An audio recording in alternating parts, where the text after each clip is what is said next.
శ్రీ విష్ణు రూపాయ నమశివాయ. ఎప్పుడో క్షీరసాగర మథనం అప్పుడు పుట్టిన అయ్యప్ప స్వామి 10వ శతాబ్దంలో పందళరాజుకి దొరకడం ఏమిటండి? ఎప్పుడో రామాయణంలో శరీరం వదిలేసిన శబరి 10వ శతాబ్దంలో అయ్యప్ప స్వామికి కనిపించటం ఏమిటండి? అసలు వేదాల్లో పురాణాల్లో ఎక్కడా అయ్యప్ప స్వామి గురించి లేదు, ఇదంతా కల్పిత పాత్ర అని వదరుతూ అయ్యప్ప స్వామిని కించపరిచే ప్రబుద్ధులు ఉన్నారు కదా, వాళ్ళ కోసం రీసెర్చ్ చేస్తున్న వీడియో ఇది. అయ్యప్ప స్వామి జన్మరహస్యం వీడియో. ఇది మీకు అర్థం కావాలి అంటే దీనికి ముందు ఒక 10 నిమిషాల వీడియో ఉంది, చూడండి. దాంట్లో ఇటువంటి లాజికల్ క్వశ్చన్స్ ఒక 8 ఉన్నాయి. అదొక్కసారి చూడండి ఫస్ట్. చూడకపోతే కనుక అది చూస్తే అప్పుడు మీకు ఈ వీడియో తేలిగ్గా అర్థమవుతుంది. ఈ వీడియోలో చాలా రహస్యాలు ఉంటాయి, చాలా రీసెర్చ్ ఉంటుంది. అందుకని ఒక గంట పడుతుంది ఈ వీడియోకి. ఓపిక్గా మీకు గంట టైం ఉన్నప్పుడు మాత్రమే పెట్టుకు చూడండి. అందరికీ నమస్కారం. మన ఆధ్యాత్మిక వీడియోల్ని 3 ఛానల్స్గా విభజించాం. 3 ఛానల్స్కి సబ్స్క్రైబ్ చేసుకొని పక్కనే ఉన్న బెల్ ఐకాన్ని క్లిక్ చేయండి. సరే, మొట్టమొదట అయ్యప్ప స్వామి గురించి చెప్పుకునే ముందు వేదకాలం నాటివి చెప్పుకోవాలంటే వేదిక్ పీరియడ్కి సంబంధించినవి. ఇది వేదానికి సంబంధించింది కాబట్టి కొంచెం కష్టంగా ఉంటుంది, అయినా ఓపిక్గా వినండి. 2 నిమిషాల తర్వాత నుంచి పురాణ కథలు వస్తాయి. అసలు అయ్యప్ప స్వామి కథ అంటే మహిషితో ప్రారంభమైంది అనుకుంటారు అందరూ. అది చాలా పొరపాటు. అది ఎక్కడ ప్రారంభమైందంటే, ఒకసారి కైలాసంలో పరమేశ్వరుడు పార్వతీదేవితో ధర్మనాశే యదాదేవి అధర్మశ్చైధతే యదా తథా ధర్మస్య శాస్తాహం భవిష్యామి మనోహరే అని చెప్పాడు. అంటే దేవి, ఎప్పుడైతే ధర్మం నశిస్తుందో, అధర్మం విజృంభిస్తుందో, అటువంటప్పుడు నేను శాస్తాగా ఉద్భవిస్తాను అని పరమేశ్వరుడు చెప్పాడు. అంటే శాస్త అనే స్వరూపానికి, అవతారానికి బీజం అక్కడ పడింది. అయ్యప్ప స్వామివి ఎన్నో అవతారాలు ఉన్నాయి, అవన్నీ అర్థం చేసుకుంటే తప్ప అయ్యప్ప చరిత్ర అర్థం కాదు. అందులో మొట్టమొదటిది మహాశాస్త అనే అవతారం, దాని బీజం అక్కడ పడింది. అసలు ఏమిటండి శాస్త అంటే? శాస్త అనే పదానికి 2 అర్థాలు ఉన్నాయి. మొట్టమొదటిదేమో అది గురుశక్తి. అజ్ఞానం ఎక్కడున్నా సరే దాన్ని నాశనం చేసి జ్ఞానాన్ని ప్రసాదించే శక్తి. అందుకే మీరు చూస్తే చాలా అయ్యప్ప స్వామి మూర్తుల్లో ఇలా చిన్ముద్ర ఉంటుంది కదా, అది శాస్త స్వరూపం. ఇంకా రెండవది ఏంటంటే, శాస్త అంటే శాసించే శక్తి అని. అంటే రాక్షసులు కానీ, ఆసురీ శక్తులు కానీ, దుష్టశక్తులు కానీ ఎప్పుడైనా విజృంభించి జనాల్ని బాధిస్తున్నాయనుకోండి, అప్పుడు వాటిని కంట్రోల్ చేయడానికి వచ్చే శక్తి. ఇప్పుడు ఈ శాస్త అనే పదాన్ని మన వాడుక భాషలోకి తీసుకొస్తే, ఒకటేమో గురుశక్తి అంటే అయ్య, రెండవది రక్షించే శక్తి అంటే అప్ప. ఈ 2 కలపండి, అయ్యప్ప. అంటే ఇప్పటికి కూడా మన కథలో అయ్యప్ప స్వామి అనే స్వరూపం ఇంకా రాలేదు, శాస్త అనే స్వరూపం రాలేదు. పరమేశ్వరుడు చెప్పాడు నేను మహాశాస్తగా అవతరిస్తాను అని, కానీ ఆ చెప్పినప్పుడు ఉద్భవించిన శక్తి ఏదైతే ఉందో దాన్ని శాస్త అని పిలవచ్చు, లేకపోతే అయ్యప్ప అని పిలవచ్చు. అర్థమైంది కదా? ఇది అయ్యప్ప అనే కథకి మూల శక్తి, ఇంకా రూపం లేదు, గుర్తుపెట్టుకోండి. ఇప్పుడు కథలోకి వెళ్లే ముందు ఒక ప్రశ్న. అందరూ అంటూ ఉంటారు అయ్యప్ప స్వామి గురించి వేదాల్లో ఎక్కడా లేదండి అని. వేదం చదివిన వాళ్ళు ఎప్పుడు ఇలాంటి మాటలు అనరు.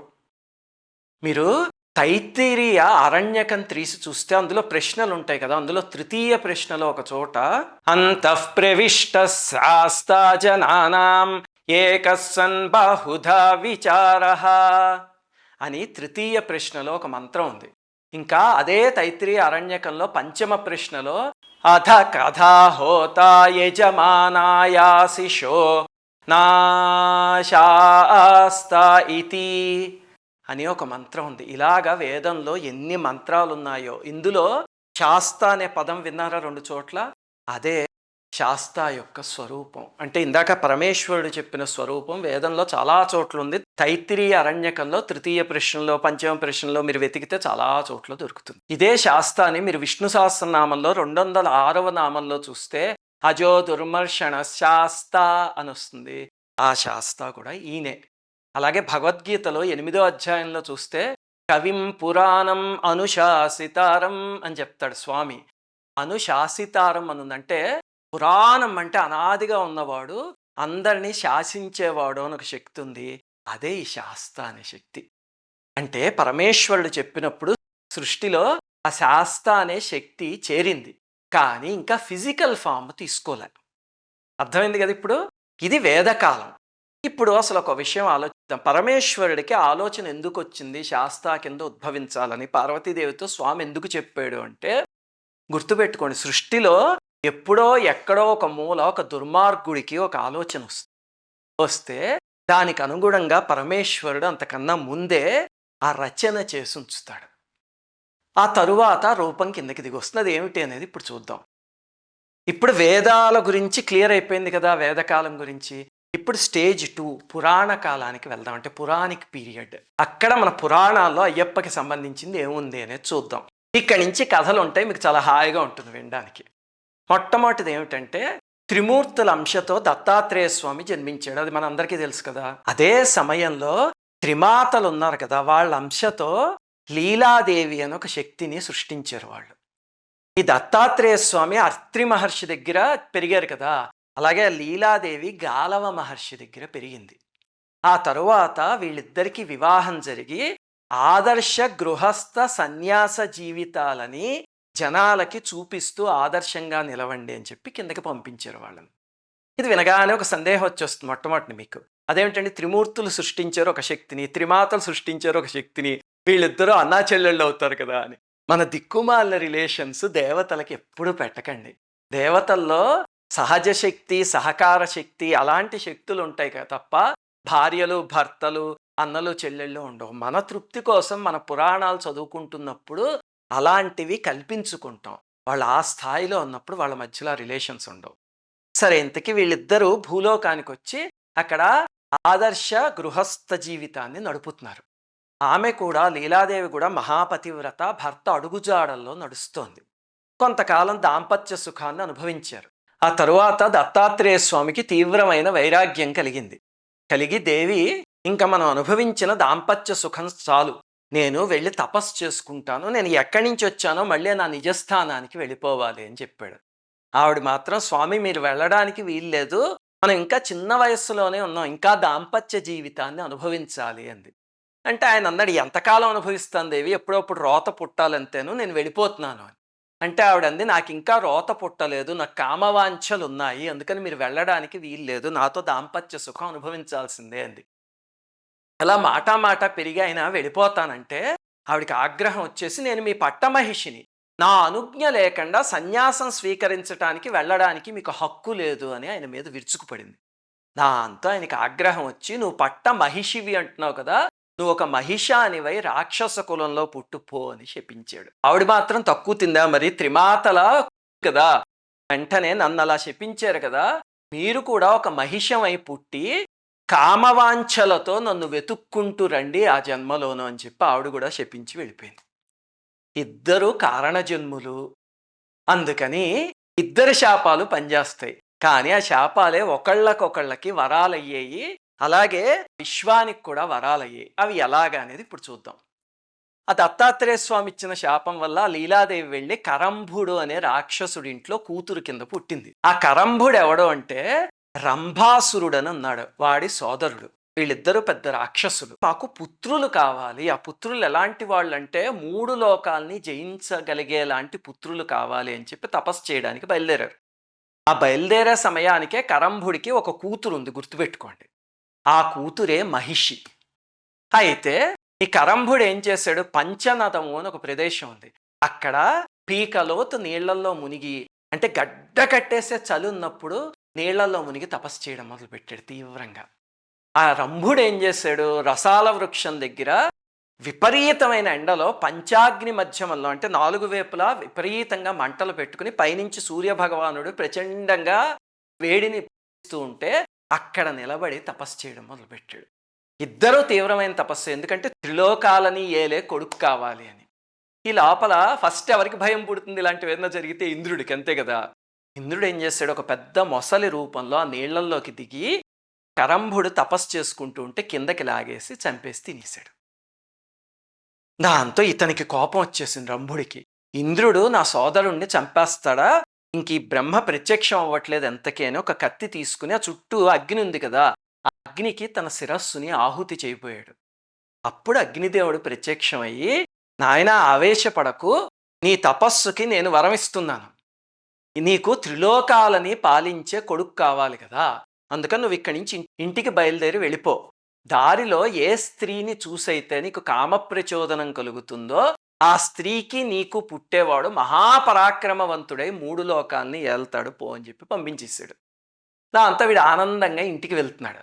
దారిలో ఒక చోట ఒక ఉద్యానవనంలో యక్షులు యక్షిణులు వీళ్ళందరూ కలిసి విహారం చేస్తూ ఉంటే అందులో ఒక యక్షుడికి ప్రియురాలు ఒక యక్షిణి ఉంటే ఆమె ఏం చేసింది, అతన్ని అలరించటానికి ఒక మహిషి స్వరూపాన్ని తీసుకునేసరికి ఆ యక్షుడు కూడా మహిష రూపాన్ని తీసుకుందాం అనుకుంటూ ఉండగా ఈ లోపలి రంభాసురుడికి తన మీద కామప్రచోదనం కలిగి వెంటనే మహిషం ఆకారం తీసుకుని ఆమెతో క్రీడించేసరికి ఆమె గర్భవతి అయింది.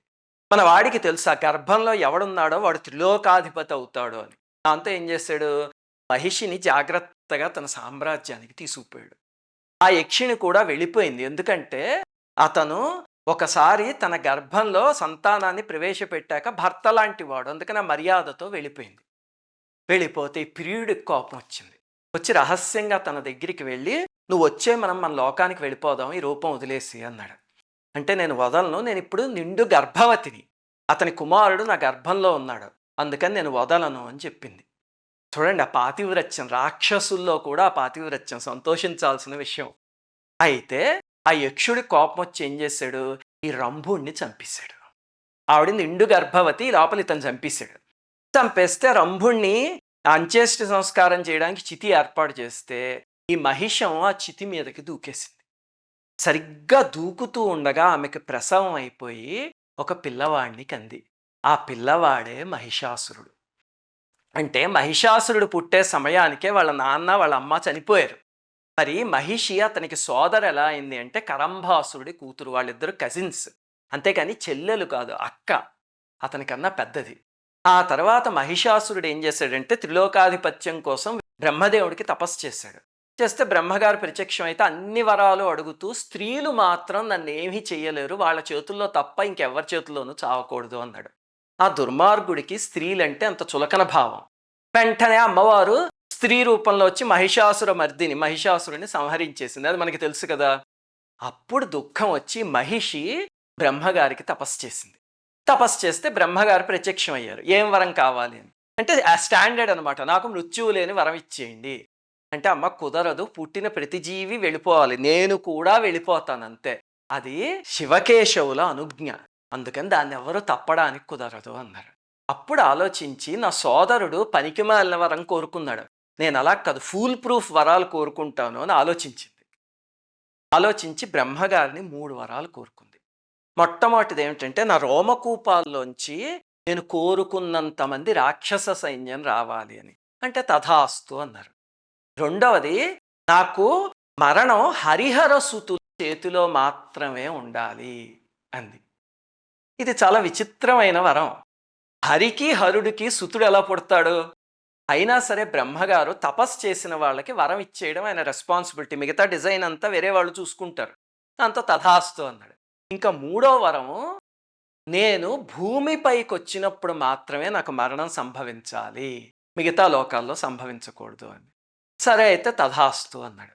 చూడండి ఎంత తెలివిగా ఆలోచించిందో. ఫస్ట్ ఏమో ఒక ఆర్మీని క్రియేట్ చేసుకోవడానికి, రెండవది హరిహరులకి సుతుడు పుట్టడు, ఇంపాసిబుల్. ఒకవేళ పుట్టినా ఏదో ఒక రకంగా భూమిపైకి రాకపోవడం అనేది తన చేతుల్లో ఉన్నది, తను ఎప్పుడు రాదు, పైలోకాల్లోనే ఉంటుంది, ఇంకెలా చచ్చిపోతుంది. చాలా తెలివిగా ఆలోచించి వరాలు కోరుకుంది. ఆయన తథాస్తు అని వెళ్ళిపోయాడు. ఇంకేముంది, ఆ వరగర్వంతో ముల్లోకాలని అల్లకల్లోలం చేసేసింది. ఈ దేవేంద్రుణ్ణి వీళ్ళందరినీ స్వర్గం నుంచి బయటికి పంపించేసి ఈ దిక్పాలకులందరినీ తన కంట్రోల్లో పెట్టుకుని నానా క్రూరమైన పనులు చేసింది. వెంటనే దేవతలందరూ నారాయణుడి దగ్గరికి పరమేశ్వరుడి దగ్గరికి పరిగెత్తి, స్వామి కొంపలు మునిగిపోయాయి, బ్రహ్మగారు ఏమాత్రం ఆలోచించకుండా వరం ఇచ్చేశారు, మీ ఇద్దరికి కుమారుడు ఎలా పుడతాడు, మహిషి ఎలా చచ్చిపోతుంది, దాంతో ఇంక ఏడిపించేస్తుంది మమ్మల్ని అని. నారాయణుడు పరమేశ్వరుడు ఒక చూపు చూసి నవ్వుకున్నారు. ఆ పక్కనే ఉన్న అమ్మవారు ఇంకా ఆనందంగా నవ్వి మేము చూసుకుంటాంలే, మీరు వెళ్ళండి అన్నారు. ఇప్పుడు ఇంకొక శాస్త అవతారం రాబోతోంది. ఇప్పటిదాకా మహాశాస్త అనే శక్తి ఒకటే ఉంది, అర్థమైంది కదా. ఇప్పుడు మోహినీ నందన శాస్త అనే రూపం రాబోతోంది. అంటే మోహినీదేవికి పుట్టిన కుమారుడు. ఇది చెప్పగానే ఏ మోహినీదేవి మనకి పురాణాల్లో 3 చోట్ల మోహినీదేవి వస్తుంది. మొట్టమొదటిది క్షీరసాగర మథనం చేసినప్పుడు అమృతం పంచటానికి జగన్మోహిని వచ్చింది. రాక్షసులందరినీ మోహింపజేసి దేవతలకు అమృతం పంచింది. రెండవది భస్మాసురుడు వరం కోరుకున్నప్పుడు వాడి చేత నెత్తి మీద చేయి పెట్టించడానికి భస్మమోహిని వచ్చింది. వాడిని సంహరించింది. మూడవది ఋషిమోహిని అని ఒకటి ఉంది. ఇది చాలా తక్కువ మందికి తెలుసు, కానీ ఇదొక కథ ఉంది. ఏమిటంటే దారుకావనంలో ఒకసారి మహర్షులకి ఋషిపత్నులకి ఒక అహంకారం వచ్చింది. వచ్చి మేము చేస్తున్న ఈ కర్మల వల్ల త్రిమూర్తుల కన్నా గొప్పవాళ్ళము, మాకు దేవతా శక్తులతో పని లేదు అని. అప్పుడు ఆ అహంకారాన్ని తీర్చడానికి పరమేశ్వరుడు ఒక సమ్మోహనమైన భిక్షాటనమూర్తి రూపంలో వచ్చాడు. నారాయణుడు మోహినీదేవి రూపంలో వచ్చాడు. పరమేశ్వరుడేమో ఋషిపత్నులందరినీ మోహింపజేశాడు. నారాయణుడేమో మోహిని స్వరూపంతో ఋషులందరినీ మోహింపజేశాడు. అలాగా మూడవ మోహిని అవతారం కూడా వచ్చింది. 3. మరి ఇంతకీ ఆ శాస్త్రం ఏ మోహినీదేవికి పుట్టాడు? ఇక్కడ ఎన్ని తర్జన భర్జనలు ఉన్నాయో. ఒకళ్ళేమో జగన్మోహినికి అంటారు, ఒకళ్ళేమో భస్మమోహినికి అంటారు. గుర్తుపెట్టుకోండి, చాలా ఇంపార్టెంట్ పాయింట్ ఇది. జగత్తుని మోహింపచేసే సమ్మోహన శక్తి ఏదుందో, ఒక రాక్షసుణ్ణి మోహింపచేసే శక్తి ఏదుందో, ఋషుల్ని మోహింపజేసే శక్తి ఉందో, ఆ శక్తి ఎప్పుడూ పరమేశ్వరుణ్ణి మోహింపజేయలేదు. వీళ్ళందరూ మోహింపబడేది ఎలాగా? మన్మధుడి వల్ల, కామం వల్ల. మన్మధుణ్ణే బూడిద చేసి పాడేసిన పరమేశ్వరుణ్ణి జగన్మోహిని ఎలా మోహింపజేస్తుంది? ఇంపాసిబుల్ అది. అందుకని ఈ 3 శక్తుల దగ్గర ఎక్కడ జరగలేదు. ఫస్ట్ గుర్తుపెట్టుకో. మరి అయితే ఎక్కడ జరిగింది ఇది అంటే, పరమేశ్వరుణ్ణి మోహింపచేయగలిగే ఒకే ఒక్క శక్తి పార్వతీదేవి మాత్రమే. ఆ తల్లే శివమోహిని. ఆ తల్లి తలుచుకుంటేనే జరుగుతుంది. ఇంతకీ ఏమైందంటే, క్షీరసాగర మథనం అయిపోయాక పరమేశ్వరుడు పార్వతీదేవి వచ్చి కైలాసంలో కూర్చునున్నారు. అప్పటికే దేవతలందరూ మహిషి గురించి మొరపెట్టుకోవడం అన్నీ జరిగిపోయాయి. అయితే నారదుడు వచ్చి పరమేశ్వరుడితో, స్వామి క్షీరసాగర మథనం అప్పుడు నువ్వు హాలాహలం తాగేసి వెళ్ళిపోయావు. ఆ తర్వాత అసలైన విషయం చూడలేదు అసలు. నారాయణుడు మోహిని స్వరూపం ధరించి వచ్చాడు. ఏం అందం అనుకున్నా, ఈ విశ్వంలో అంత అందమైన స్త్రీ ఇంకెవ్వరు లేరు అన్నాడు నారదుడు. అనేసరికి పరమేశ్వరుడు, నిజంగానా? నా పక్కన పార్వతీదేవి ఉంది, పార్వతి కన్నా అందమైన శక్తి ఎక్కడుంది అన్నాడు. ఎందుకంటే ఆవిడ శివమోహిని, ఆవిడ ఒక్కావిడే పరమేశ్వరుణ్ణి మోహింపజేయగలదు. అనేసరికి లేదు స్వామి, చాలా అందంగా ఉంది అని నారదుడు ఒక పుల్ల వేశాడు. ఎందుకంటే లోక కళ్యాణం జరగాలిగా అంటే శివుణ్ణి ప్రేరేపించాలి. దాంతో పరమేశ్వరుడు, అవునా అయితే పద వైకుంఠానికి వెళ్ళి చూసొద్దాం సౌందర్యం ఏమిటో అన్నాడు. అంటే పార్వతీదేవి కూడా ఆయనతో పాటు వెళ్ళింది. ప్రమథగణాలు కూడా వెళ్ళాయి. ఇది అండర్లైన్ చేసుకోండి. చాలా మందికి విషయం తెలియదు. ఏదో శివుడు విష్ణుమూర్తి వెనకాల పడ్డాడు అనుకుంటారు. కాదు, పార్వతీదేవి కూడా ఆయన కూడా వెళ్ళింది. వెళ్తే అక్కడ నారాయణుడిని అడిగాడు, ఏమిటి నువ్వు మోహిని స్వరూపం తీసుకున్నావట, చాలా అందంగా ఉందట, నాకు చూపించు అని.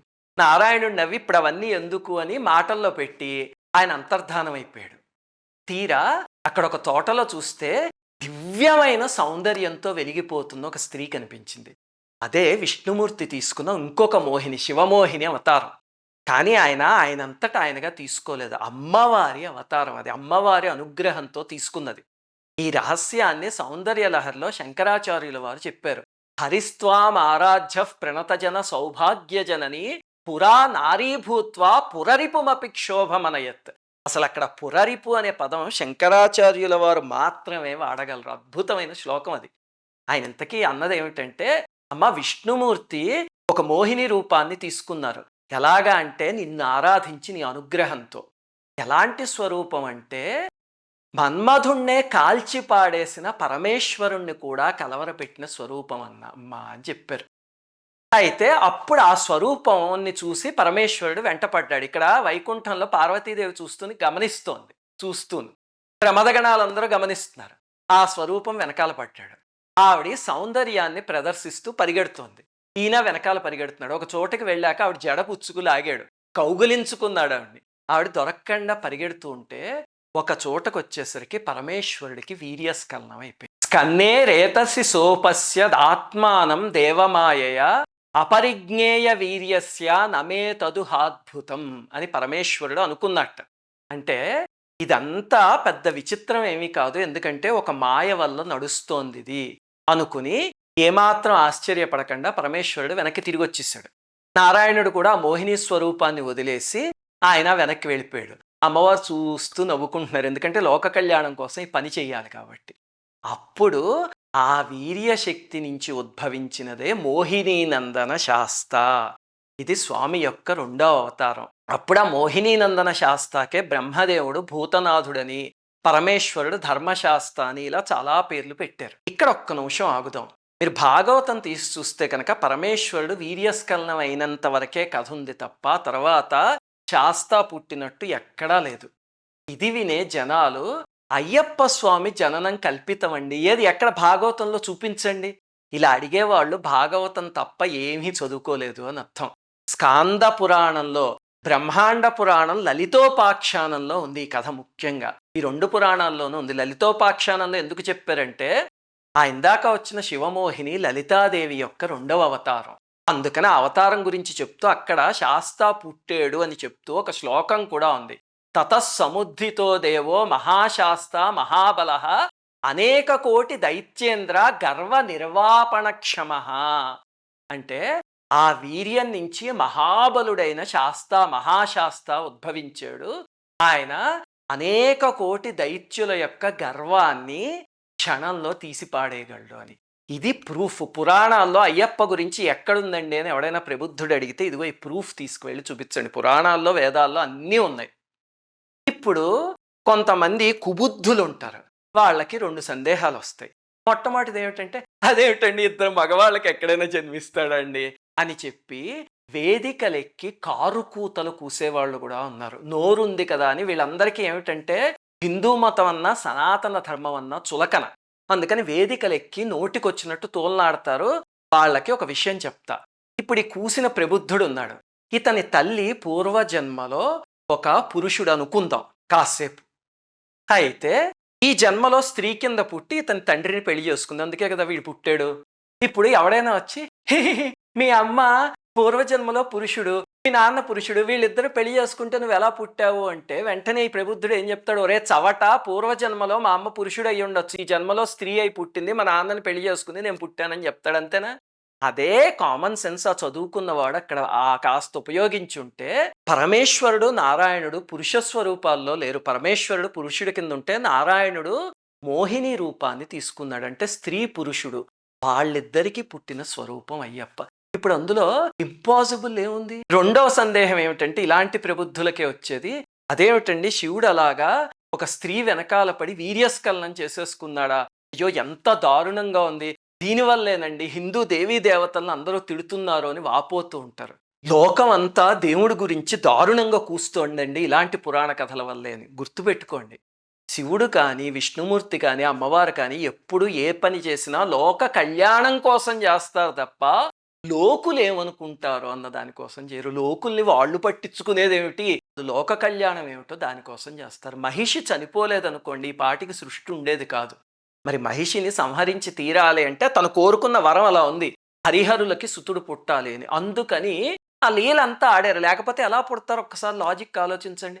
అంటే లోక కళ్యాణం కోసం ఆ ముగ్గురు స్వరూపాలు చేసిన అద్భుతమైన ప్రయోగం అది. సరే, ఇప్పుడు ఈ బిడ్డ పుట్టగానే రాతి మీద వదిలేశారు, అడవిలో పందల రాజుకి దొరికేశాడు. ఇది మన సినిమా వాళ్ళు చెప్పే చొప్పదండు కథ. ఆ కథ పూర్తిగా తీసేయండి. అసలు పురాణంలో అలా జరగలేదు, అది వేరే జరిగింది. అది ఏమిటో చెప్తా. మొట్టమొదట సినిమా కథని బుర్రలోంచి తీసేయండి, అప్పుడు ఇది అర్థమవుతుంది. ఇప్పుడు జగన్మోహన శాస్త పుట్టగానే పాల కోసం ఏడిచేడిన. ఏడిస్తే మరి వీళ్ళ అమ్మ మోహినీదేవి విష్ణుమూర్తి స్వరూపం తీసుకుని వెళ్ళిపోయింది వెనక్కి. మరి ఎవరిస్తారు పాలు? అప్పుడు కాంచీపురంలో కామాక్షీదేవి ఆయన దగ్గరికి తీసుకుని అమ్మవారు ఇచ్చారు పాలు. ఎందుకంటే లలితా పరమేశ్వరి స్వరూపం కదా కామాక్షీదేవి. ఆయనేమో లలితా పరమేశ్వరి స్వరూపం శివమోహిని కింద వచ్చినప్పుడు పుట్టిన ఆయన, అంటే కుమారుడే కదా. ఆ కుమారుణ్ణి తీసుకుని ఆ తల్లి పాలిచ్చింది. అందుకే మీరు ఇప్పటికీ కాంచీపురం క్షేత్రానికి వెళ్తే కనుక కామాక్షీదేవి గుళ్ళో క్షేత్రపాలకుడు ఎవరు? పూర్ణా పుష్కల సమేత అయ్యప్ప స్వామి క్షేత్రపాలకుడు. ఎందుకు అంటే ఇదిగో ఇది కారణం. ఆ తరువాత పురాణంలో అయ్యప్ప యొక్క బాల్యలీలను ఎన్నున్నాయో స్కాంద పురాణంలోనూ అక్కడ చదివితే గణపతితోనూ కుమారస్వామితోనూ భైరవుడితోనూ వీళ్ళందరితో కైలాసపు పర్వతాల మీద స్వామి ఆడుకున్నాడు అని ఉంది. ఏతాని స్ఫటికాసాని రాజంతే శంకరాజ్ఞయ అత్ర విఘ్నేశ్వర స్కందో మహాశాస్తాచ భైరవ అంటూ ఇంకా బాల్యలీలలు అయితే ఎన్నున్నాయో అవన్నీ నేను చెప్తే 2-3 గంటల వీడియో పడుతుంది. అందుకని ఇక్కడ అయ్యప్ప స్వామి బాల్యలీలలు చెప్పట్లే. కానీ ఇప్పుడు ఈ శ్లోకం ప్రామాణికం ఎందుకు చూపించాను అంటే, పురాణాల్లో అయ్యప్ప లేడు అన్న వాళ్ళకి స్కాంద పురాణంలో ఈ శ్లోకం ఎక్కడి నుంచి వచ్చింది అని అడగండి వెళ్ళి.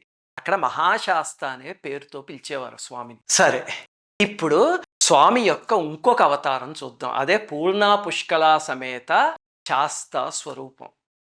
ఇది ఎక్కడి నుంచి వచ్చిందండి అంటే, స్కాంద పురాణంలోనే శంకర సంహిత అని ఉంది. అక్కడ ఒక అద్భుతమైన కథ ఉంది. అదేమిటంటే, కశ్యప ప్రజాపతికి సత్యపూర్ణుడు అని కుమారుడు ఉండేవాడు. ఆయనకి శాస్త అంటే మహాభక్తి. అయితే శాస్త గురించి తపస్సు చేశాడు. చేసేసరికి శాస్త ప్రత్యక్షమైన ఆయన ఏం వరం కావాలి కోరుకో అంటే, స్వామి నీ భక్తులందరిలోనూ ఒకడిగా నిలవాలి నీ హృదయంలోనూ అని కోరుకున్నాడు. కోరుకుంటే స్వామి నిస్వార్థమైన కోరిక, నా భక్తులందరూ నా హృదయంలోనే ఉంటారు, అదేమిట్లే కానీ నీకు 2 కూతుళ్ళు పుడతారు, వాళ్ళని వివాహం చేసుకుని నిన్ను నా మామగారి కింద నిలబెట్టుకుంటాను అని చెప్పాడు స్వామి. ఆయన పొంగిపోయి వెళ్ళిపోయాడు. ఆ తరువాత ఆయన ఒకసారి ధ్యానం చేసుకుంటూ ఉంటే శాస్త కనిపించేసరికి ఆనందంతో ఆనంద బాష్పాలు రాల్చాడు 2 కళ్ళల్లోంచి. అప్పుడు ఆ బాష్పాల్లోంచి 2 శక్తులు పుట్టే 2 పిల్లలు. వాళ్లే పూర్ణ పుష్కల అనే అమ్మాయిలు. వాళ్ళకి యుక్త వయస్సు రాగానే ఒక నోము మొదలుపెట్టారు శాస్తాని వివాహం చేసుకోవడానికి. ఎందుకు? వాళ్ళు పుట్టిన కారణమే అది ఆ మహర్షికి, అంతే కదా. అప్పుడు వాళ్ళ నోమును వచ్చేసరికి చివరికి శాస్త వచ్చి వాళ్ళిద్దరినీ వివాహం చేసుకున్నాడు. ఇది కూడా స్పష్టంగా ప్రామాణికంగా చెప్పారు. సత్య పూర్ణాహ్యవస్యాస్తాం మహర్షేర్ నేత్రయే రూపే పూర్ణా పుష్కళకాఖ్యాతే పురా పుణ్యమిదం వ్రతం చరిత్వా కన్యకే పత్న్యో మహాశాస్తు బభూవతః. ఇది ప్రామాణికమైన శ్లోకం. ఆయన ఆనంద బాష్పాల్లోంచి 2 పుట్టారు. వాళ్ళిద్దరిని మహాశాస్త వివాహం చేసుకున్నాడు. అసలు వీళ్ళిద్దరూ శాస్త కోసం చేసిన వ్రతం కూడా చాలా గొప్పది. అది ఎవరైనా ఆడపిల్లలు చేయగలిగితే ఖచ్చితంగా యోగ్యుడైన వరుడు వస్తాడు. ఎప్పుడైనా అయ్యప్ప స్వామి అనుజ్ఞ అయితే కనుక ఆ నోము గురించి కూడా మనం తర్వాత ఎప్పుడైనా చెప్పుకుందాం. సరే, ఇంతకీ పూర్ణ పుష్కల ఎవరు? స్వామి భార్యలా అంటే గుర్తుపెట్టుకోండి, దేవతా శక్తుల దగ్గర ఎప్పుడు మన సంతోషం కోసం భార్యలు అనుకుంటే అనుకోండి, కానీ కాదు. అది ఒక అయ్యప్ప స్వామి అనే శక్తితో అసోసియేట్ అయ్యి ఉన్న ఇంకో 2 శక్తులు. వాళ్ళ పేర్లు చూడండి. పూర్ణ అంటే ఎప్పుడు నిండుగా ఉండేది, పుష్కల అంటే ఎప్పుడు సర్ప్లస్గా ఉండేది. అంటే ఇప్పుడు ఒక బకెట్ నిండా నీళ్లు పోసాం అనుకోండి, మనం తీసేస్తే అయిపోతాయి. అలా కాకుండా సర్ప్లస్గా ఉంటే నిండుగాను ఉంటాయి, ఎప్పుడూ ఉంటాయి, అంతేనా? అవే ఆ 2 శక్తులు స్వామి యొక్క అనుగ్రహ శక్తులు. స్వామి అనుగ్రహం ఎప్పుడు నిండా ఉంటుంది, ఎంత తీసి మనకిచ్చినా ఇంకా నిండిపోయే ఉంటుంది. అవి ఆ శక్తులు అంటే. ఈ శక్తులు ముందు నుంచి ఉన్నవే మహాశాస్త కోసం కిందకి దిగొచ్చి లలితా సహస్రనామం 292వ నామంలో పురుషార్థ ప్రదా పూర్ణ భోగిని భువనేశ్వరి అని అమ్మవారి పేరు చదువుకున్నారా? పూర్ణ అని. అలాగనే పుష్టా పురాతన పూజ్య పుష్కల పుష్కరేక్షణ అని 804వ నామంలో చదువుకున్నారా? ఆ 2 కూడా ఈ పూర్ణ పుష్కల శక్తులే. అర్థమైంది కదా ఇప్పుడు? అంటే ఇది వినగానే మీకు అదేమిటండి 804వ నామం నాకు గుర్తున్నంత వరకు పుష్కరా పుష్కరేక్షణ అనుకుంటా, పుష్కలా ఏమిటండి మీరు మార్చేసి చెప్తున్నారు అనుకుంటారు కదా. కాదు, నారాయణ భట్టు గారు రాసిన వ్యాఖ్యానంలో లరయోహ అభేద అని రాశారంటే లా అని వాడినా రా అని వాడినా 2 ఒకటే అని. పుష్కల అని కూడా చదువుకోవచ్చు. ఇది పూర్ణ పుష్కల సమేత శాస్త అనే అవతారం. ఇంకొక అవతారం ఉంది, క్లుప్తంగా చెప్తా. అదేమిటంటే ప్రభా సత్యక సమేత శాస్త అని. అది శిల్పారత్నం అనే గ్రంథంలో ఉంది. క్లుప్తంగా చెప్పుకోవాలంటే సరస్వతీదేవి వంశతో ప్రభాదేవి అని ఒక దేవతాశక్తి పుట్టింది. ఆవిడ శాస్త్రాన్ని చేపట్టింది. అది చాలా పెద్ద కథ. వాళ్ళిద్దరికీ వివాహం అయితే సత్యకుడు అనే పుత్రుడు పుట్టాడు. ఇదే హరివరాసనంలో ప్రణయ సత్యకం స్వామి ప్రాణనాయకం అని ఉంటుంది. ఆ సత్యకం అనే పదం ఇక్కడి నుంచి వచ్చింది. అర్థమైంది కదా. సరే, స్వామి శివమోహినికిను పరమేశ్వరుడికి పుట్టాడు, బాగానే ఉంది. పూర్ణ పుష్కలాదేవుల్ని వివాహం చేసుకున్నాడు. ఇప్పుడు ఈ ప్రభాదేవిని వివాహం చేసుకున్నాడు. ఇవన్నీ బాగానే ఉన్నాయి. మరి ఆయన పుట్టిన అవతార కార్యం ఏమిటి? అనేక కోటి దైత్యేంద్ర గర్వ నిర్వాపన క్షమ అని ఇందాక ఉన్నాం కదా. మరి ఎప్పుడు చేస్తాడు స్వామి ఆ పని? ఇదిగో ఇప్పుడు బయలుదేరతాడు దైత్యుల్ని చంపడానికి. మొట్టమొదట ఎవరిని చంపాలి? మహిషిని. ఇప్పుడు మహిషి విషయం చూద్దాం. ఇప్పుడు ఆలోచించండి, మహిషి కోరికున్న 3 కోరికలు. మొట్టమొదటిది రోమకూపాల్లోంచి రాక్షసులు బోళ్ళు మంది పుట్టారు, వెళ్ళి స్వర్గాన్ని అన్ని లోకాలని ఆక్రమించేసింది, బాగానే ఉంది. రెండవది హరిహరులకి సుతుడు పుట్టేశాడు, బాగానే ఉంది. మూడవది నేను పైన ఉన్నప్పుడు ఎవరో చంపడానికి వీల్లేదు, భూలోకానికి వస్తేనే చంపాలి అని 3వ కోరిక కోరుకుంది. మరి మహిషిని ఎవరు భూలోకానికి రప్పిస్తారు? ఎవరైనా వెళ్ళి భూమి మీదకి వెళ్ళిరా కాసేపు అంటే, నన్ను చంపేద్దామని పంపిస్తున్నారు అంటుంది. అంతే కదా! ఆ మాత్రం తెలివి లేదా? ఇప్పుడేమైందంటే, దత్తాత్రేయ స్వామికి శాపం ఇచ్చింది. నువ్వు కూడా ఒక మహిష స్వరూపం తీసుకొని నన్ను వెతుక్కుంటూ వస్తా అని. ఇప్పుడు ఆయన రంగంలోకి దిగాడు. ఇన్నాళ్ళు దత్తాత్రేయ స్వామి తపస్సు చేసుకుంటున్న ఆయన కాస్త ఇప్పుడు సుందర మహిషము అని ఒక రూపం తీసుకున్నాడు. తీసుకుని స్వర్గానికి వెళ్ళి మహిషిని చూసి నవ్వాడు. నవ్వగానే ఆ నవ్వుకి పడిపోయి ఆయన వెనకాల కామవాంఛతో వచ్చేసింది. అలా ఎలా వచ్చేస్తుందండి అంటే, మరి పూర్వజన్మలో భర్త అలాగే తనకి తనే శాపం ఇచ్చుకున్నట్టు ఇది చెప్పాలంటే. నువ్వు వచ్చి నన్ను కామవాంఛతో తీసుకువెళ్తావు అంది కదా! స్వామి ఇప్పుడు ఆ శాపాన్ని ఉపయోగించుకుని తనని తుదముట్టించడం కోసం ఉపాయం ఆలోచించారనమాట. అప్పుడు తన్ని తీసుకుని భూలోకానికి వచ్చేస్తే, ఆ ముచ్చట్లలో పడిపోయి భూలోకానికి వస్తున్నానని తెలియకుండా కిందకొచ్చేసింది. వచ్చేసరికి తన పూర్వజన్మలో శాపం ఇచ్చినట్టే తనని సుఖపెట్టాడు. కానీ తనకి అంటకుండా, కామానికి అంటకుండా ఉన్నాడు. ఎందుకంటే స్వామి ఇప్పుడు తపస్సు చేసుకుని దివ్యమైన రూపంలో వచ్చాడు. అందుకని దానికి అంటుకోలే. సరే, ఈ లోపల మహిషి కిందకొచ్చిందని తెలిసి మన స్వామి కిందకి దిగొచ్చాడు శాస్త. దిగొచ్చి అప్పుడు మహిషితో యుద్ధం చేశాడు. మహిషికి అర్థమైపోయింది, ఓహో నన్ను దేవతలందరూ కలిసి ఇలా కిందకి తీసుకొచ్చారనమాట అని. అప్పుడు ఇంక ఇలా కాదు, చిన్న బాలుడే కదా ఓడించేద్దామని విజృంభించి యుద్ధం చేసింది. కానీ స్వామి ఎంతటి ఆసురీ శక్తులైన చూడండి, హిరణ్యకశిపుడు ఎన్ని సంవత్సరాల పాటు విజృంభించాడో, నరసింహస్వామి రాగానే ఒక నిమిషంలో అయిపోయాడు. అంతేనా? అలాగనే అయ్యప్ప స్వామి మీద ఎన్నో ఆయుధాలు ప్రయోగించింది. భీకరమైన యుద్ధం జరిగింది. స్వామి తన్ని ఓడించి పైకెత్తి కింద పాడేసి మహిషి శరీరం మీద నృత్యం చేశాడు, కాళీయుడి మీద శ్రీకృష్ణుడు చేసినట్టు. దాంతో స్వామి నేను ఇంక భరించలేను అని చెప్పి ఏడిస్తే ఆ కన్నీళ్లు వరదలై పారేట. చివరికి మహిషి సంహారం జరిగింది. అలాగా మహిషం శిరస్సు మీద నించుని నృత్యం చేసిన స్వామిని ఘోషస్పతి శాస్త అని పిలుస్తారు.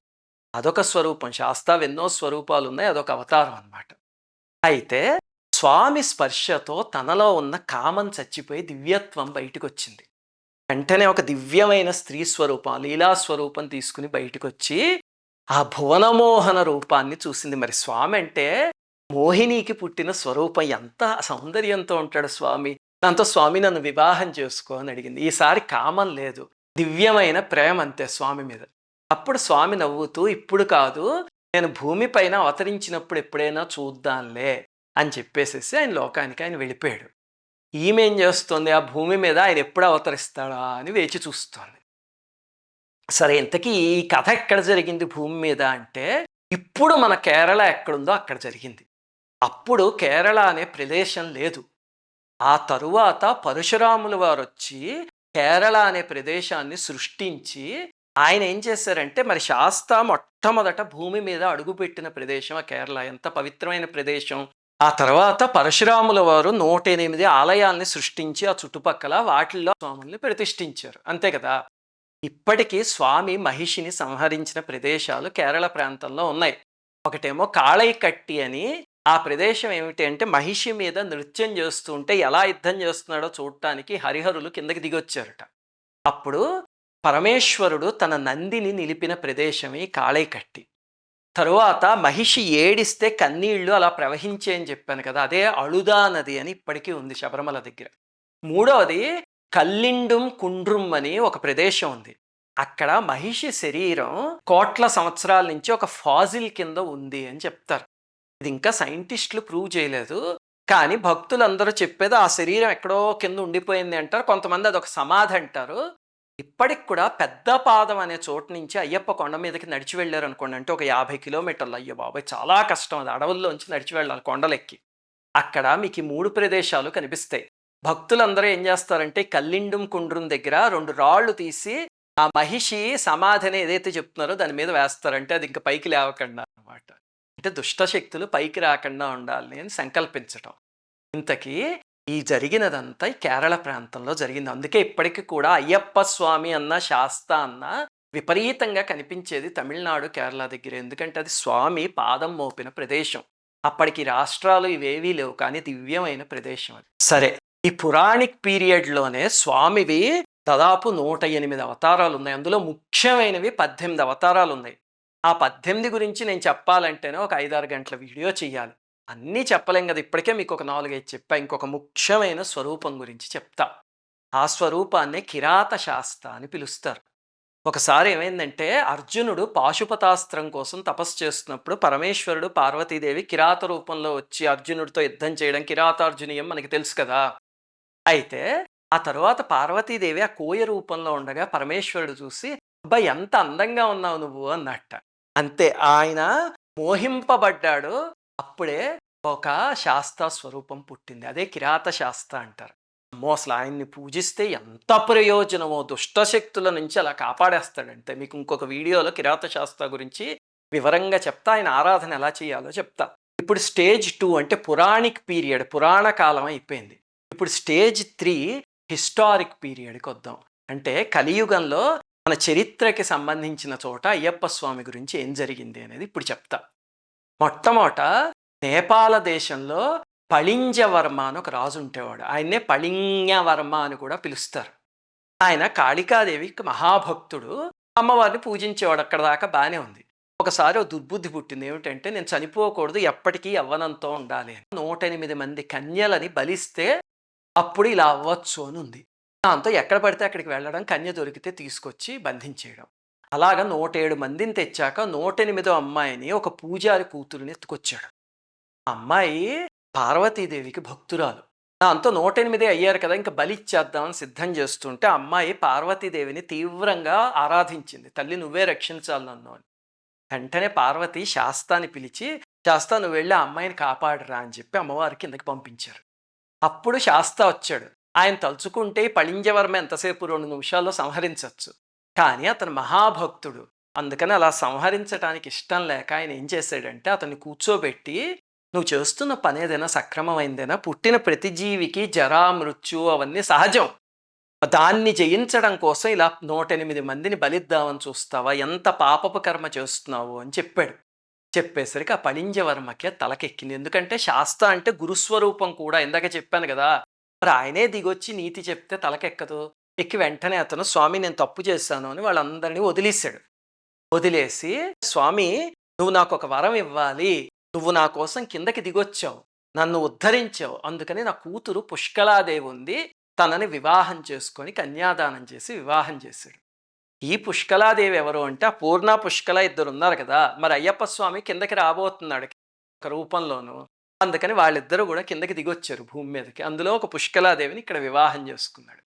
ఆ తర్వాత ఏమైంది, కేరళ ప్రదేశాన్ని పించకవర్మ అని ఒక రాజు పరిపాలించేవాడు. ఇవన్నీ కలియుగంలో జరిగిన కథలు, ఇంకా పురాణ కథలు కాదు ఇవి. అయితే అతను కపాలీశ్వర భక్తుడు, పరమేశ్వరుడి భక్తుడు. అతని చరిత్ర కూడా పెద్దది ఉంది, కానీ క్లుప్తంగా చెప్తా మీకు.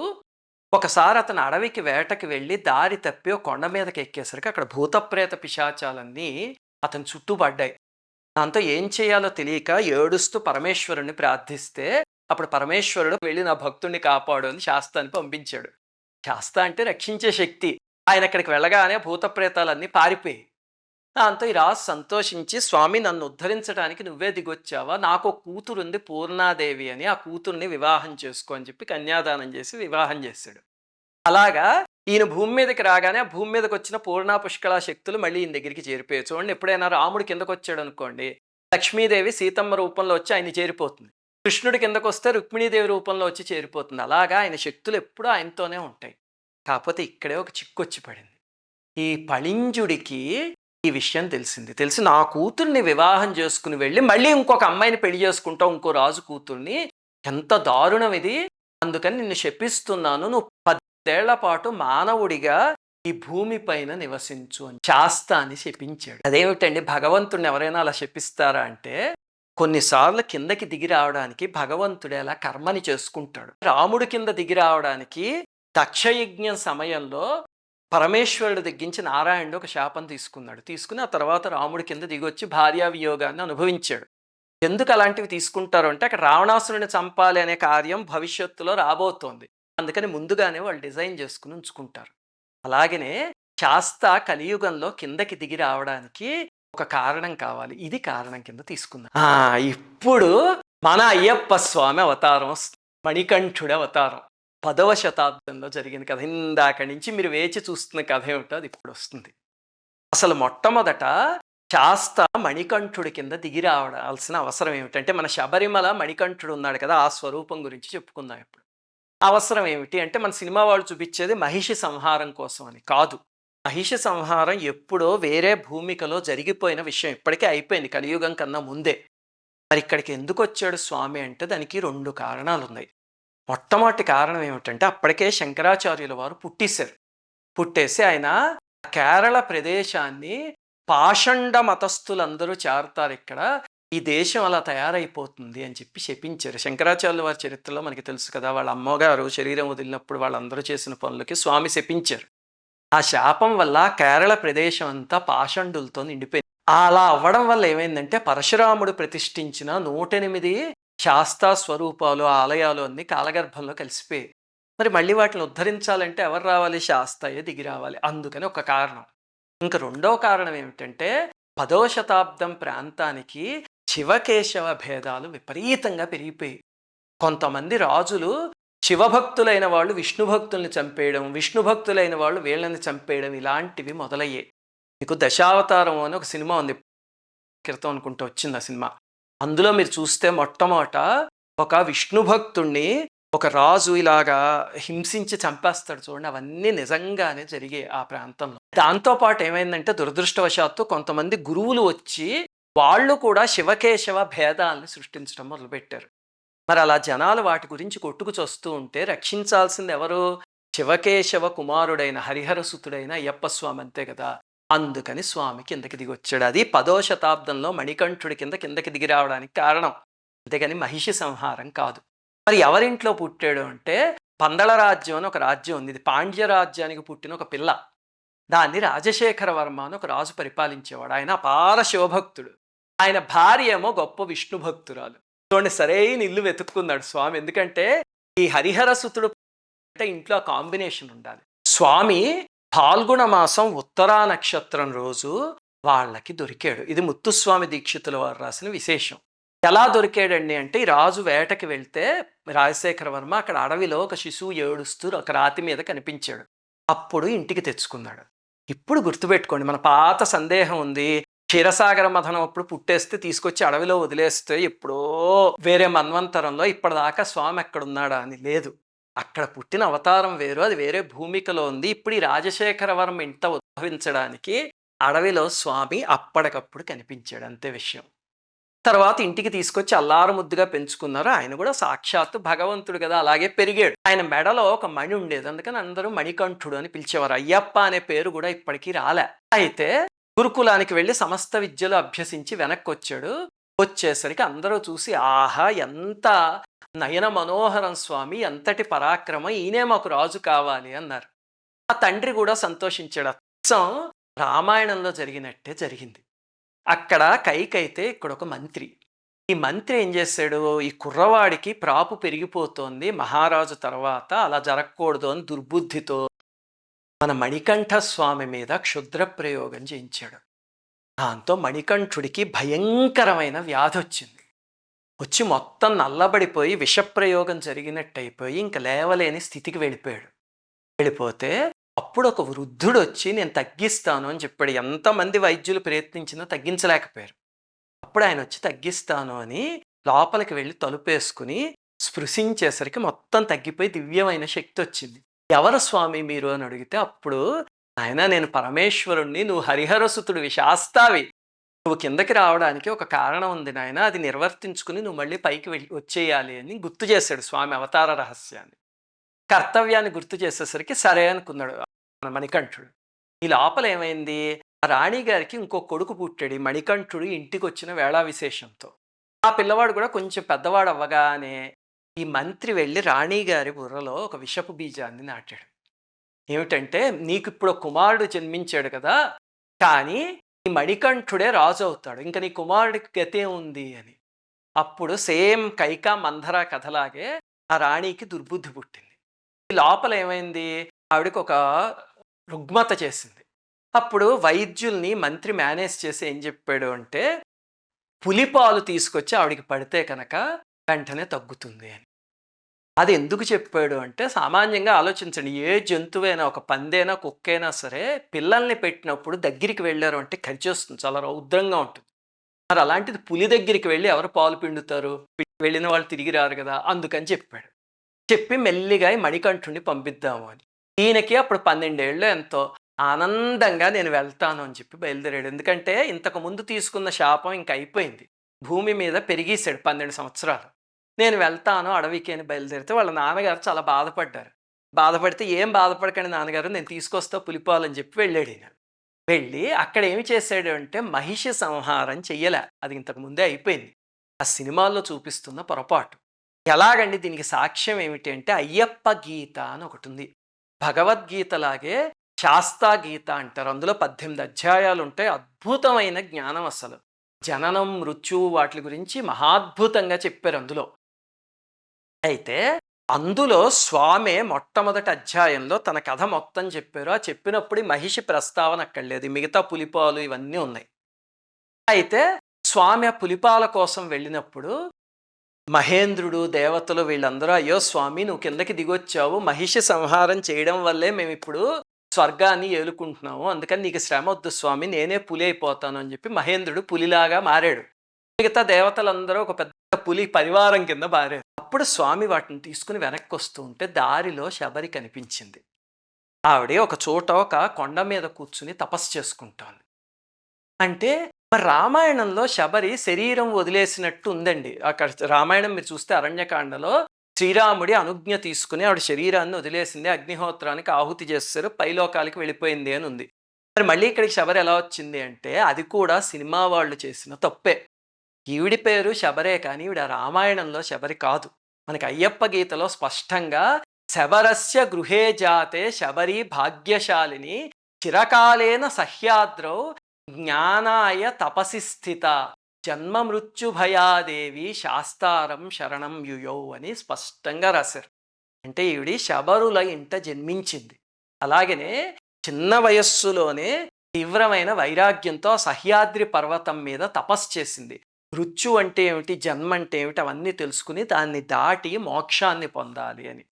అప్పుడు అయ్యప్ప స్వామి ఆవిడని అనుగ్రహించి ఆవిడకి ఆ స్వరూపం మొత్తాన్ని 18 అధ్యాయాల్లో తెలియజేశారు. అదే శాస్తా గీత అంటే. భగవద్గీత ఎంత గొప్పగా ఉంటుందో అది అలా ఉంటుంది. అదంతా అయిపోయాక ఆవిడికి మోక్షం ఇస్తుంటే ఆవిడ అడిగింది, "స్వామి, నేను ఎక్కడ కూర్చుని తపస్సు చేశానో ఈ శబరిగిరి మీద నువ్వు కొలువుండి నన్ను ధన్యురాల్ని చెయ్యి." వెంటనే స్వామి తథాస్తు అని చెప్పి అనుగ్రహించాడు. అప్పుడు మహిషి మళ్ళీ వచ్చింది. "స్వామి, నువ్వు కిందకు వచ్చినప్పుడు నన్ను వివాహం చేసుకుంటా అన్నావు కదా, ఇప్పుడు నువ్వు కిందకు వచ్చావు, చేసుకో" అని. అంటే స్వామి నవ్వి, "అమ్మా, నేను ఇప్పుడు ఈ అవతారంలో నైష్టిక బ్రహ్మచారిని. నువ్వు రాంగ్ టైంలో వచ్చావు, అందుకని ఇప్పుడు కాదమ్మా" అని చెప్పాడు. చెప్తే "అలాక్క స్వామి, చేసుకోవాలి" అని నిర్బంధించి, "నువ్వు మాట ఇచ్చావు కదా" అంటే అప్పుడు స్వామి ఒక మాట అన్నాడు. "సరే అయితేను, నేను ఇక్కడ శబరిగిరి మీద కొలువు ఉంటా, శబరిమలై పైన. ఎప్పుడైతే నా దగ్గరికి కన్యస్వాములు రారో అప్పుడు నిన్ను వివాహం చేసుకుంటాను" అని చెప్పాడు. కన్యస్వామి అంటే అర్థం ఫస్ట్ టైం శబరిమలై వెళ్ళేవాళ్ళు అని. అంటే కొత్తగా వెళ్ళేవాళ్ళు ఒక్కళ్ళు కూడా వెళ్ళకపోతే ఇప్పుడు స్వామి చేసుకుంటాను అని. అలా ఎప్పుడు జరగదు. కలియుగాంతం వరకు శబరిమల మీదకి ఎవరో ఒకళ్ళు కొత్త వాళ్ళు వెళ్తూనే ఉంటారు. అక్కడ శరంగుత్తి అని ఒక ప్రదేశం ఉంటుంది. అక్కడ కొత్తగా వెళ్ళిన వాళ్ళు ఒక బాణాన్ని గుచ్చుతారు. ఇప్పటికీ మీరు వెళ్ళి చూస్తే ఎప్పుడు నిండిపోయి ఉంటుంది బాణాలతో. అంతమంది వస్తూ ఉంటారు. కానీ ఆ తల్లి మాత్రం మంచాంబిక, మాలికాపురత్తమ్మ అనే స్వరూపంతో ఆ కొండ మీదే ఉంది. సరే, ఇంతకీ స్వామి పులిపాలు తెమ్మంటే ఏకంగా పులుల మందలతోనే రాజ్యానికి వచ్చేసాడు. దాంతో జనం అందరూ భయపడి పారిపోతే వాళ్ళ తండ్రి చూసి, "ఏమిటయ్యా ఇది" అని అడిగితే, "ఇదిగో పాలు పిండుకోండి, వైద్యులు వచ్చి" అన్నారు. కానీ అప్పటికే స్వామి దివ్యత్వం వల్ల ఆవిడకి ఆ రోగం తగ్గిపోయి ఆవిడ క్షమార్పణ వేడుకుంది. అప్పుడు తల్లి తండ్రి, "నాయనా, నువ్వు ఈ రాజ్యాన్ని పరిపాలించాలి" అంటే, "కాదు, నేను వచ్చిన అవతార కార్యం పూర్తయింది. నేను ఇంకా వెళ్ళి ఆ శబరిపీఠం మీద కొలువు ఉంటా. శివకేశవ భేదం లేకుండా అందరూ నన్ను వచ్చి హరిహర సుతుణ్ణి దర్శించుకుంటారు. అదే నా అవతార ప్రయోజనము" అని చెప్పి ఆ కొండ మీదకి నేను వెళ్ళిపోతున్నాను. "మా శోకం కురుభూపత్వం వసామి శబరీగిరౌ అవశ్యం మమ సాన్నిధ్యం భవేత్తత్ర నసంశయ." నాన్న, నేను అక్కడే కొలువుంటా, అక్కడికి ఎవ్వరొచ్చినా నా సన్నిధిని అనుభవించవచ్చు అని చెప్పి తనకి తొడిగిన ఆభరణాలన్నీ తీసి వాళ్ళకి ఇచ్చేసి, "ఈ ఆభరణాల్ని ప్రతి మకర సంక్రాంతి రోజు మీరు వచ్చి నా స్వరూపానికి అలంకరించుకుని నన్ను చూసి తృప్తిపడండి" అని చెప్పి స్వామి అక్కడ శబరపీఠానికి వెళ్ళిపోయాడు. అప్పుడు పరశురాముల వారే వచ్చి విగ్రహాన్ని ప్రతిష్ఠించారు. ఆ తర్వాత 18 మెట్లున్నాయి. ఆ మెట్ల కింద స్వామి వాడిన ఆయుధాల్ని రహస్యంగా ప్రతిష్ఠించి ఆ పైన మెట్లు కట్టారు అని చెప్తారు. అందుకే ఆ మెట్ల మీద నుంచి ఎక్కితే అపారమైన శక్తి. కానీ ఎక్కాలి అంటే మరి నైష్టిక బ్రహ్మచారి యొక్క ఆయుధాలు కదివి. అందుకని 41 రోజులు బ్రహ్మచర్యం పాటించిన వాళ్ళే దానిపైన అడుగు పెట్టడానికి కుదురుతుంది. ఎవడ పడితే వాళ్ళు వెళ్ళకూడదు. అలాంటి శక్తులన్నీ ఉన్నాయి కాబట్టే శబరిమల కొండ మీదకి స్త్రీలని రావద్దంటారు. ఇంకా చాలా ఉంది పురాణాల్లో, మీకు ఎప్పుడైనా చెప్తా కానీ నేను ఆ వివరాలను మిగతా అన్నయ్యప్ప స్వాముల ఆలయాలకి వెళ్ళొచ్చు, ఇక్కడికి మాత్రం వెళ్ళకండి. ఎందుకంటే ఇక్కడ ఇలాంటి దివ్య శక్తుల్ని పెట్టి ఆ శక్తులకి కావాల్సిన నియమాలు ఏమిటో చెప్పారు. వెళ్తే మీకే దొరుకుతుంది అది. అందుకని అలాంటి పనులు ఎప్పుడు చేయకండి. అయ్యప్పని ఎప్పుడు ఛాలెంజ్ చేయకండి. భగవంతుడు అనుగ్రహం కోసం వేచి ఉండాలి తప్ప ఛాలెంజ్ చేయడానికి మనం ఎంత వాళ్ళం చేస్తే మహిషి లాంటి రాక్షసులు అంతే. సరే, ఇవన్నీ బాగానే ఉన్నాయి. ఇంతకీ వావరు స్వామి ఆ ముస్లిం ఎక్కడుంది, ఎక్కడ రాలేదు అంటే గుర్తుపెట్టుకోండి, ఆ మణికంఠుడు అవతారంలో కాదు స్వామి వావర్ని కలిసింది. ఇది కూడా సినిమా వాళ్ళు సృష్టించిన అబద్ధమే. అయితే వావర్ స్వామి అనే ఆయన లేడా అంటే ఉన్నాడు, కానీ తర్వాత అవతారంలో వస్తాడు. ఏమిటి అవతారం? దాన్నే కేరళ అయ్యనార్ అవతారం అని, లేకపోతే కేరళ వర్మ అవతారం అని పిలుస్తారు. అదేమిటండి? ఇదెప్పుడు జరిగింది అంటే 11th 12th సెంచరీస్ నుంచి 15th సెంచరీ మధ్యలో కేరళలో జరిగినది. దీనికైతే చారిత్రకమైన ఆధారాలు కూడా ఉన్నాయి. ఈ అవతారాన్నే అయ్యప్ప స్వామి సైనికుడు అంటూ ఉంటారు అందరూ. అది ఈ అవతారం నుంచి వచ్చింది. అదేమిటో చెప్తా, జాగ్రత్తగా వినండి. ఆ సమయానికి పాషండ మతాలు భారతదేశంలోకి వచ్చేసాయి. తురుష్కులు వచ్చేసారు, వీళ్ళందరూ వచ్చేసారు. సనాతన ధర్మం లుప్తమైపోవడం మొదలుపెట్టింది. దాంతోపాటు ఏమైంది, ఉదయనుడు, పుదుచ్చేరి మల్లన్, ముండన్ అని ముగ్గురు బందిపోటు దొంగలు తయారయ్యారు. వాళ్ళ ముగ్గురు బాబోయ్ కేరళ ప్రాంతంలో, తమిళనాడు ప్రాంతంలో చేసిన ఆ కిరాత కృత్యాల గురించి అసలు మాటల్లో చెప్పలేము. దారుణమైన పనులు చేశారు. ఆడవాళ్ళని చెరపట్టి ఎంత ఘోరంగా హింసించి వాళ్ళ మానాల్ని దోచుకున్నారో మాటల్లో చెప్పలేము. అలాగే మగవాళ్ళందరినీ చంపేయడము, డబ్బు ఎక్కడుంటే అక్కడికి వెళ్ళి కొల్లగొట్టేయడం, నానా దారుణమైన పనులు చేశారు. అప్పుడు ఒక పందల రాజు ఉన్నాడు. ఇందాకటి రాజశేఖర వర్మ కాదు, ఈయన ఇంకొక రాజు, అదే వంశానికి చెందిన ఆయన. అయితే ఆయనకు ఒక కుమార్తె ఉంది. ఉదయనుడు ఏం చేశాడు, ఆ కుమార్తెని ఎత్తుకుపోయి తీసుకువెళ్ళి ఇంజిప్పారా అనే ఒక కోటలో పెట్టాడు. ఆ కోట యొక్క అవశేషాలు ఇప్పటికీ ఆ శబరిమల ప్రాంతంలో ఉన్నాయి. అక్కడ పెట్టాడు. పెట్టి మళ్ళీ వచ్చి పందల రాజుని జయిద్దామని ఎన్నిసార్లు బయలుదేరినా జయించలేకపోయాడు. ఎందుకంటే ఆ రాజ్యంలో అయ్యప్ప స్వామి పెరిగాడు ఆ వంశంలో. అంత తేలిక. అలాగే ఆ వంశాన్ని అయ్యప్ప స్వామి కాపాడుతున్నాడు. వెంటనే ఎవరో ఏం చెప్పారంటే, అక్కడ ఆలయంలో మణికంఠుడి మూర్తి ఉంది కదా, ఆలయాన్ని ధ్వంసం చేసేస్తే కనుక జయించేయచ్చు అని. వెంటనే వీడు వెళ్ళి ఆలయంలో పూజారి తల నరికేసి అక్కడ అయ్యప్ప స్వామి విగ్రహాన్ని విరగ్గొట్టేసి ఆలయం అంతా ధ్వంసం చేసి వచ్చేసాడు ఉదయనుడు. వచ్చేస్తే పాప పూజారికి ఒక కుమారుడు ఉన్నాడు. అతను 15-16 ఏళ్ల కుర్రాడు. అతని పేరు జయంతుడు అంటారు, లేకపోతే శంకరన్ అని కూడా పిలుస్తారు. అతనికి బాధేసింది. కానీ అంతటి బందిపోటు దొంగని రాజులే ఏం చేయలేకపోతున్నారు. కుర్రవాడు ఏం చేయగలడు? వెంటనే తపస్సు చేయడానికి వెళ్ళాడు. అదే తపశ్శక్తి అంటే గుర్తుపెట్టుకోండి, భక్తులు ఎప్పుడూ కూడా యుద్ధాలు చేయక్కర్లే. తపస్సు చేస్తే దేన్నైనా సాధించుకోవచ్చు. తపస్సు చేయడానికి వెళ్ళి తీవ్రంగా 12 ఏళ్ళు తపస్సు చేశాడు. చేసేసరికి అప్పుడు అయ్యప్ప స్వామి అశరీరవాణి రూపంలో వినిపించాడు ఆయనకి. వినిపించి, నువ్వు బాధపడకు, నువ్వు వెళ్ళి ఏం చేస్తావు అంటే ఏదో ఒక రకంగా తెలివి ఉపయోగించి అక్కడ పందలరాజు కుమార్తె ఇంజిప్పారా అనే కోటలో ఉంది కదా, ఆమెని వివాహం చేసుకో. వివాహం చేసుకుంటే మీ ఇద్దరికీ నేను కిరాత శాస్త్ర స్వరూపంలో వచ్చి పుడతాను అని చెప్పాడు. ఇందాక కిరాత శాస్త్ర గురించి చెప్పా, ఆ రూపం ఇప్పుడు మళ్ళీ రాబోతోంది భూమి మీదకి కలియుగంలో. అయితే ఇతను సంతోషించి వెంటనే ఏం చేశాడంటే ఒక సైనికుడు వేషం వేసుకుని ఆ ఉదయనుడి దగ్గరికి వెళ్ళాడు. వెళ్ళి, నేను పందలరాజు దగ్గర పనిచేసేవాడిని, నేనేదో తప్పు చేశానని చెప్పి నన్ను రాజ్య బహిష్కరణ చేశారు, నేను ఇంకా వాళ్ళ రాజ్యంలో ఉండదలుచుకోలే, మీ దగ్గర చేరతా. ఇప్పుడు ఉదయనుడు తెగ సంతోషించి చేర్చుకున్నాడు. అయితే ఈయన మెల్లిగా మెప్పించాడు. ఒకసారి ఏమైంది, ఉదయనుడు ఈయన్ని ఇంజిప్పార కోటకి పంపించి అక్కడ చెరసాలకి అధిపతి కింద. ఆ కోటలోనే ఆ అమ్మాయి ఉంది. అంటే వెతకపోయిన తీగ కాలికి చుట్టుకోవడం అంటే ఇదే. మరి భగవత్ సంకల్పం కదా, ఎక్కడికి పోతుంది.